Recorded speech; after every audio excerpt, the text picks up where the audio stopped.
to Special Report for Friday, September the 4th. Thank you very much for joining us this morning. We have a special show for you today. Bonnie Skinner is going to be joining us. She's a psychotherapist. We're going to be talking about COVID-19, also with what's been going on in the past 6 months or so, plus, the anxiety and so on connected to kids going back to school and parents going back to work and so on.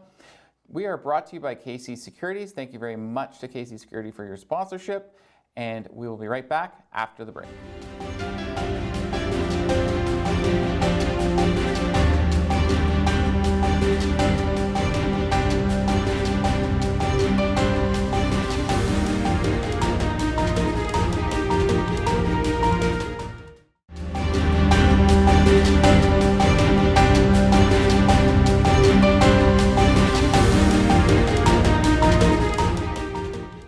And welcome back to Special Report. Thank you very much for joining us here for a very special report. Today we are talking with Bonnie Skinner. She is a coach and psychotherapist here in Sault Ste. Marie, and we're going to be talking about the impact of COVID-19 on people and kids. Welcome to the show. Thank you very much, Chris, for having me. Thank you very much for joining us today. We greatly appreciate it. From your perspective, what are some of the biggest mental health impacts of COVID-19 here locally? What we've seen in our practice is things have been very, very difficult for families over the last few months. I think we've seen a transition in kind of how they've been impacted, but in the beginning it was basically the fight or flight scramble. It was a whole lot of fear and tension and anxiety and not a whole lot of answers. And what we've noticed is as people have kind of traversed through that, what we're noticing now is the preparation for back to school, for example, has been really difficult for parents. So not having a whole lot of answers of questions, not knowing how to necessarily, are the children going to be safe? What does it look like?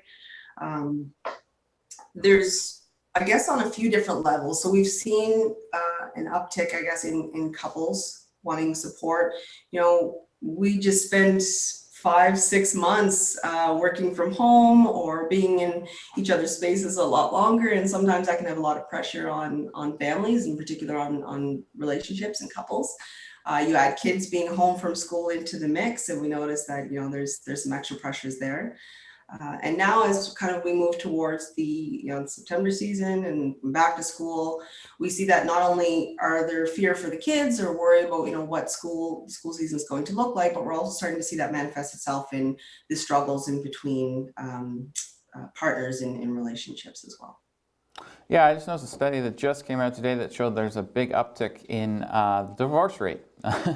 Approximately 3 months after the lockdown happened, there's been a real spike. So I guess spending 24/7 with your partner for 3 months can obviously have some damaging effects. Okay, so why do you think it's been so hard on people mentally?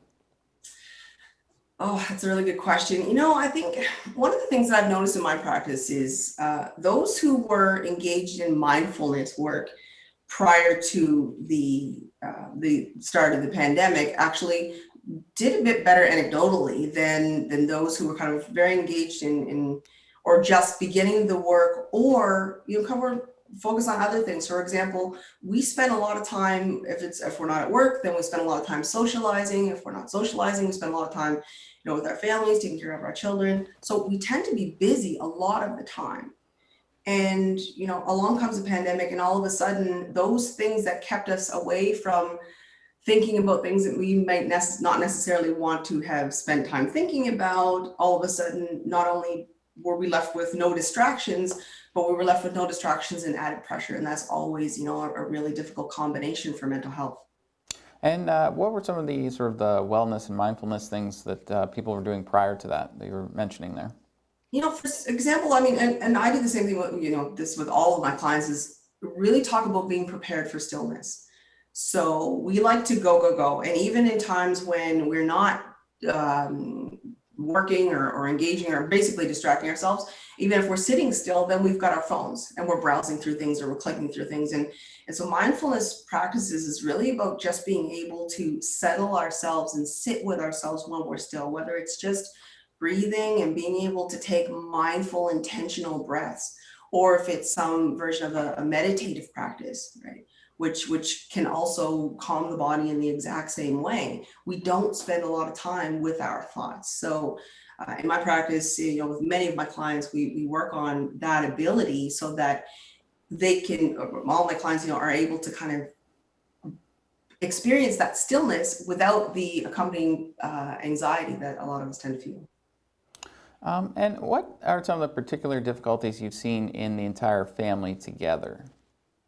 One of the things that's really stood out, I guess, off of my caseload in particular, is the struggle that parents have had around feelings of inadequacy and, not feeling competent. So I'll give you an example. I have many clients actually, who in the transition of leaving work and now working from home with the children at home, we're really struggling to figure out, okay, what does this look like? How do I, do my role in my work, be mom and also be teacher at the same time? And in trying to navigate that, there was a lot of experiences of, I'm not getting it right. I can't do this, whether it was from the mom's perspective, from the dad's perspective, or from the, alternate caregiver perspective.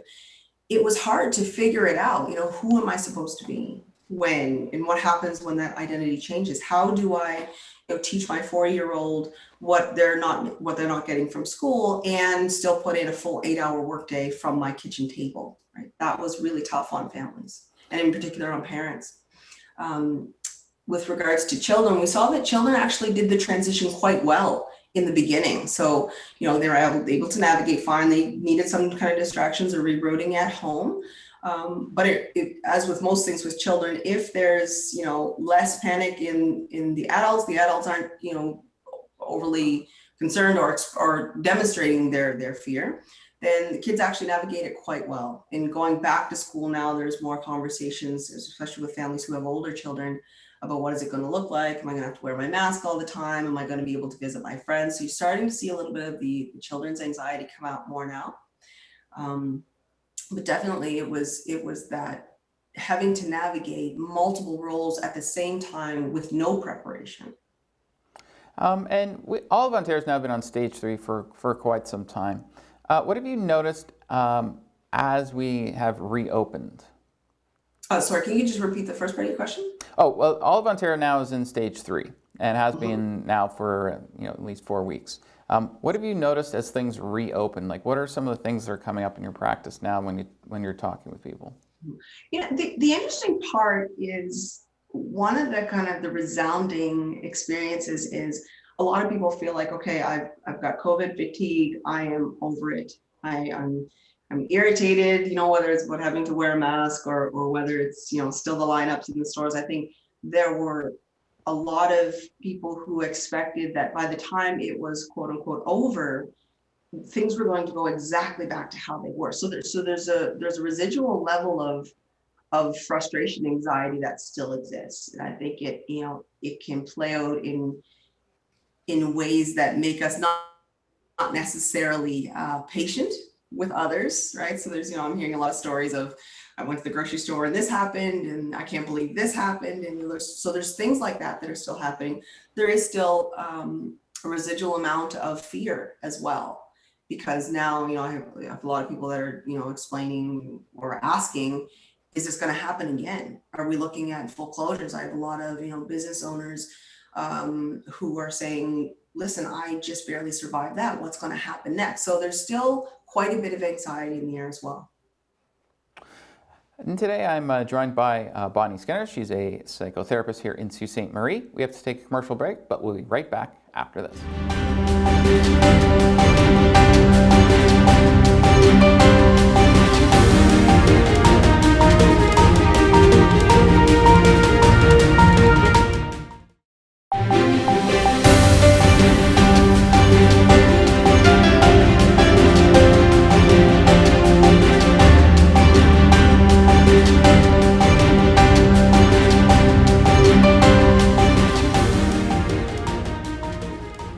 Welcome back to Special Report. Today I'm joined by Bonnie Skinner. She is a coach and psychotherapist here in Sault Ste. Marie.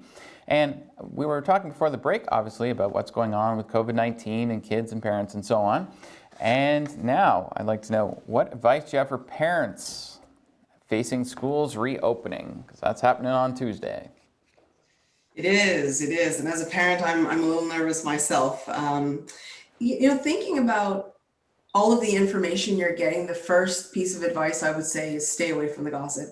Like try not to think about well, if this happens, then this. Like, I think there's a certain amount of angst and anxiety that is happening unnecessarily, because up until just recently, there was so little information that a lot of the misinformation was really starting to spin people. So first goal I would say is to stay away from the gossip.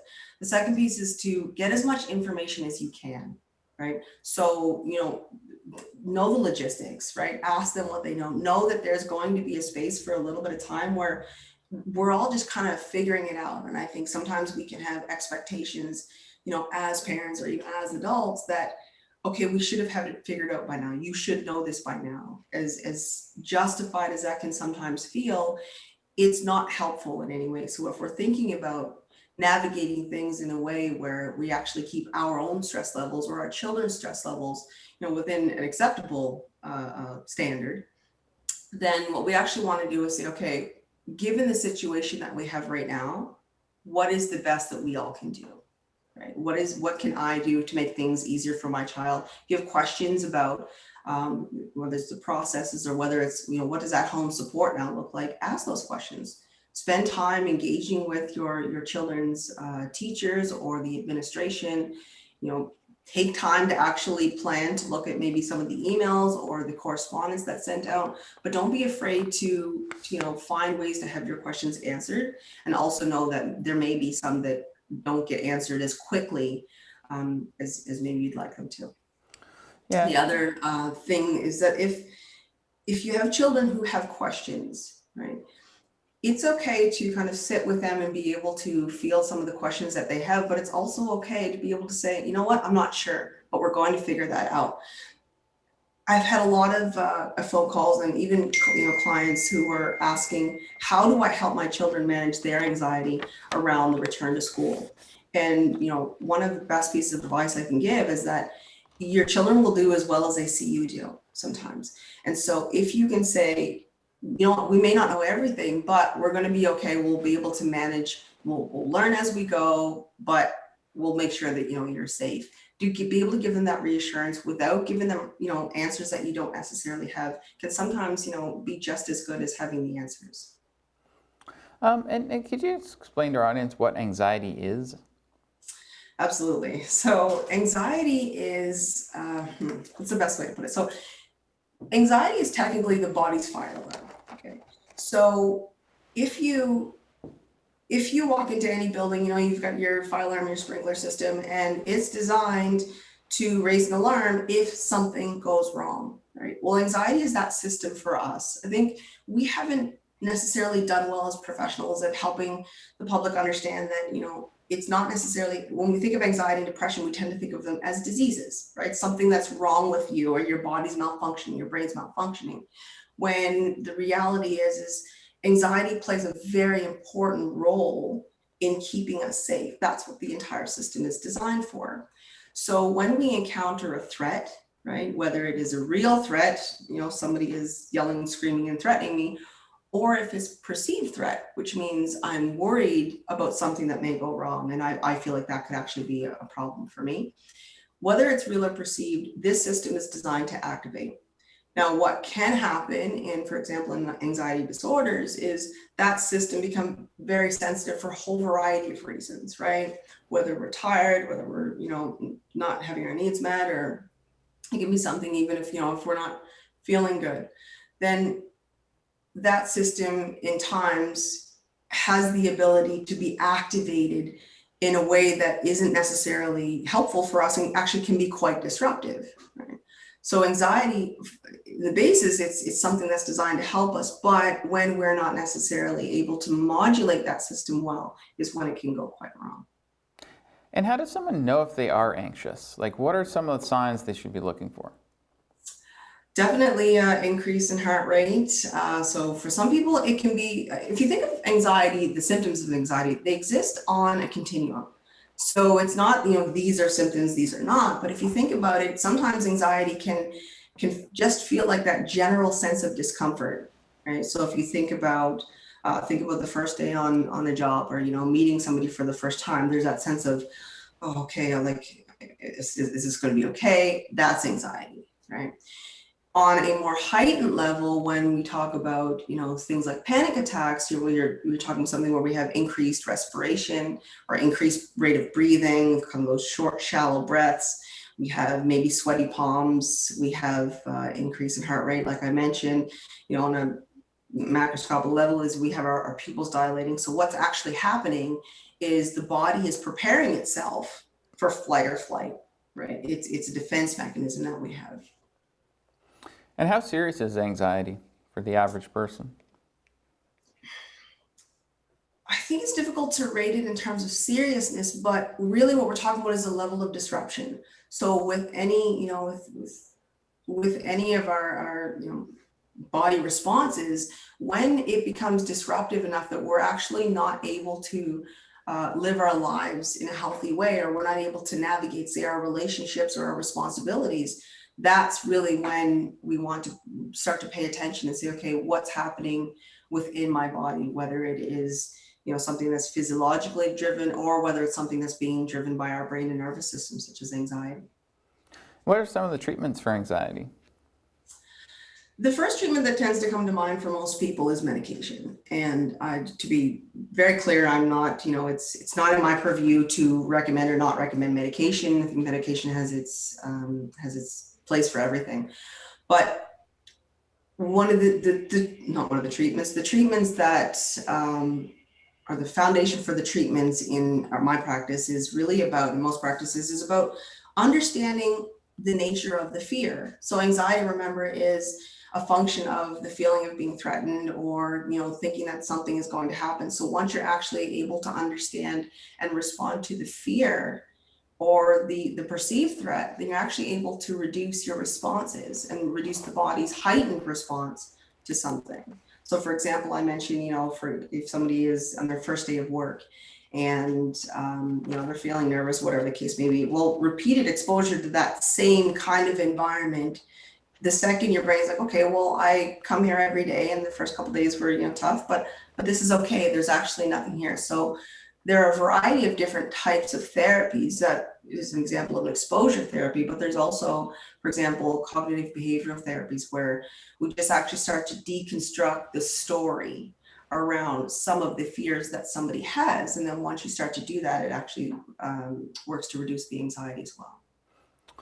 And we're here with Bonnie Skinner. She is a psychotherapist. We got to take a short break, but we'll be right back.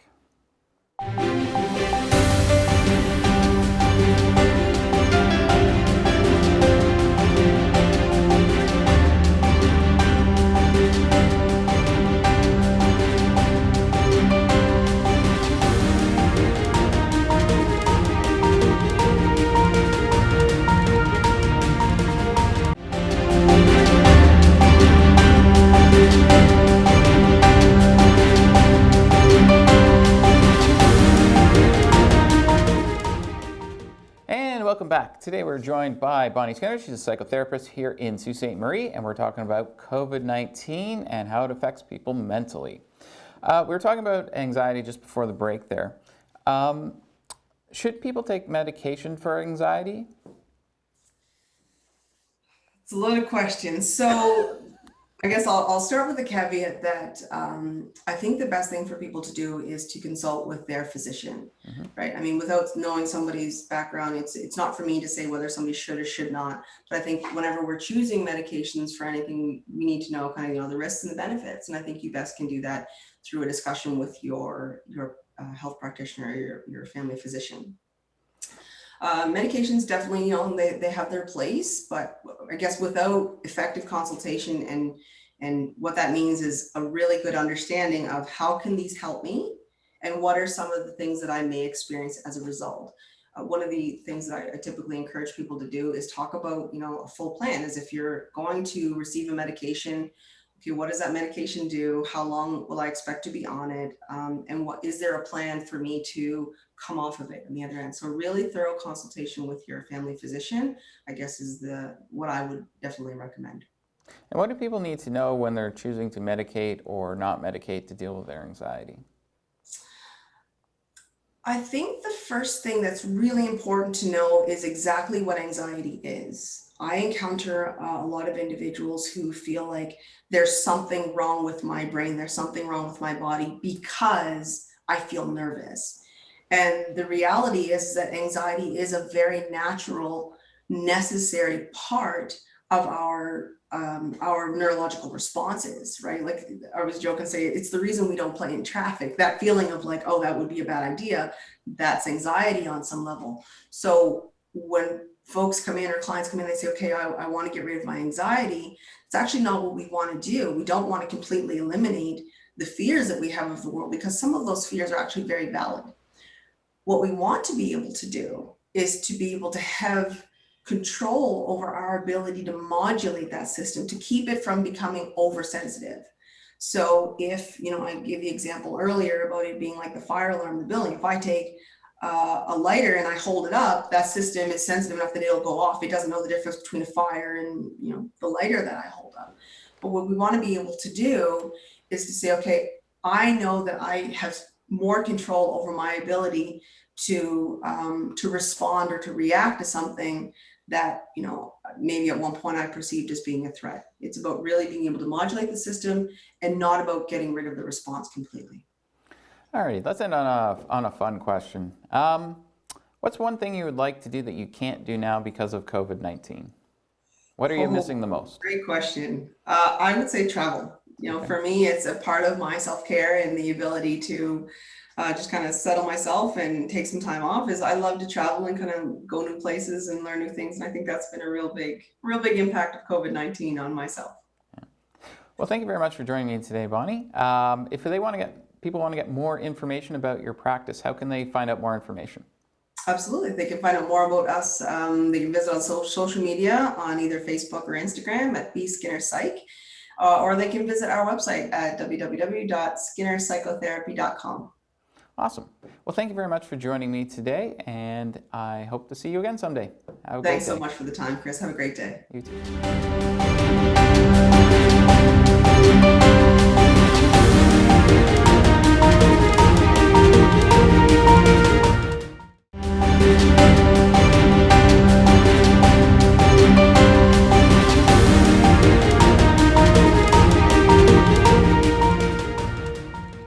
And welcome back. Thank you very much to Bonnie Skinner for joining me today and helping us with our mental health. We will be back on Tuesday, September the 8th, because Monday is a holiday.